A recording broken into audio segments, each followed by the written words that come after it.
Hello, ഞാൻ ഈ ഓണ സമയത്ത് നെയ്യാർ ഡാമിലേക്കാണ് പോയത്. നെയ്യാർ ഡാമിൻ്റെ എക്സാക്ട് ലൊക്കേഷനും ഡീറ്റെയിൽസും അറിയാൻ ഈ വീഡിയോ കമൻറ്റ് ചെയ്താൽ മതി, ഞാൻ അയച്ചു തരാം. അപ്പോൾ വീഡിയോ ഫുള്ളായി കാണുക. തിരുവനന്തപുരം കള്ളിക്കാടിനടുത്താണ് നെയ്യാർ ഡാം സ്ഥിതി ചെയ്യുന്നത്. ഞാനും എൻ്റെ ഒരു കൂട്ടുകാരും രാത്രി 7:30 അടുപ്പിച്ചാണ് അവിടെ എത്തിയത്. എന്നാൽ മാത്രമേ അവിടുത്തെ ഫുൾ ലൈറ്റ് നമുക്ക് ആസ്വദിച്ച് കാണാൻ പറ്റുകയുള്ളൂ. എന്തെങ്കിലും വിശേഷ ദിവസങ്ങളിൽ മാത്രമേ ഇവിടെ ഇങ്ങനെ ലൈറ്റൊക്കെ സെറ്റ് ചെയ്യാറുള്ളൂ.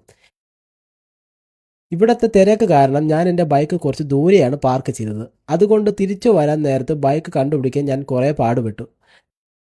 ഡാമിൻ്റെ തൊട്ടടുത്തായിട്ടാണ് ഈ കൊച്ചു പിള്ളേർക്കും മുതിർന്നവർക്കായിട്ടുള്ള ഗെയിംസും റൈഡും ഒക്കെ ഉള്ളത്. പൈസ ചിലവ് കൂടുതലായതുകൊണ്ട് ഞങ്ങൾ അങ്ങോട്ട് പോയില്ല. ഈ പാലത്തിൽ നിന്ന് നോക്കിയാൽ ഡാമിൻ്റെ ബ്യൂട്ടി നമുക്ക് നേരിട്ട് കാണാം. അങ്ങനെ നമ്മൾ ഡാമിൻ്റെ അകത്ത് കയറി. അവിടെ നിറയെ ആൾക്കാരുള്ളത് കൊണ്ട് നമ്മൾ വിചാരിച്ച സ്ഥലത്ത് നിന്നും വീഡിയോസോ ഫോട്ടോസോ ഒന്നും എടുക്കാൻ കഴിഞ്ഞില്ല. അതുകൊണ്ട് ഞാൻ വീഡിയോ എടുത്തുകൊണ്ടാണ് നടന്നത്.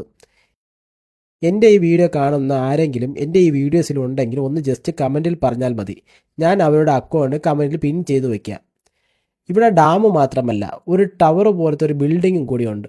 അതിൻ്റെ മുകളിൽ പോയി കാഴ്ചകളൊക്കെ കാണാൻ പറ്റും. ഇനി ഫാമിലി ആയിട്ടാണ് നിങ്ങൾ വരുന്നതെങ്കിൽ കുറച്ച് നേരം റെസ്റ്റ് എടുക്കാൻ പറ്റിയ സ്ഥലങ്ങളും ഉണ്ട് ഇവിടെ.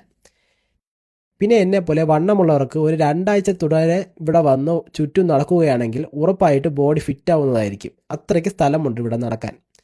ഇനി ഡാമിൻ്റെ മുകളിലേക്ക് പോയാൽ അവിടെ ഒരു അമ്പലമുണ്ട്. പക്ഷെ നമ്മൾ പോയ സമയത്ത് അത് തുറന്നിട്ടില്ല. പകൽ സമയത്ത് വരികയാണെങ്കിൽ ഇവിടെ ബോട്ടിങ്ങും ഉണ്ട്. ഇവിടെ കാണാൻ തന്നെ കുറേ കാഴ്ചകളുണ്ട്.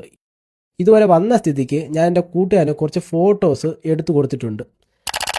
അങ്ങനെ 7:30 വന്ന് ഞങ്ങൾ 10 മണിക്കാണ് തിരിച്ചു പോയത്. ഈ സ്ഥലത്തിൻ്റെ ലൊക്കേഷൻ ഡീറ്റെയിൽസും അടങ്ങിയ ഒരു ബ്ലോഗ് ഞാൻ തയ്യാറാക്കിയിട്ടുണ്ട്. അതിൻ്റെ ലിങ്ക് ഞാൻ ഡിസ്ക്രിപ്ഷനിൽ കൊടുത്തിട്ടുണ്ട്. ഈ വീഡിയോയിൽ കമൻ്റ് ഇടുന്നവർക്ക് ആ ലിങ്ക് ഞാൻ അയച്ചു തരുന്നതായിരിക്കും. അപ്പോൾ എല്ലാം പറഞ്ഞതുപോലെ.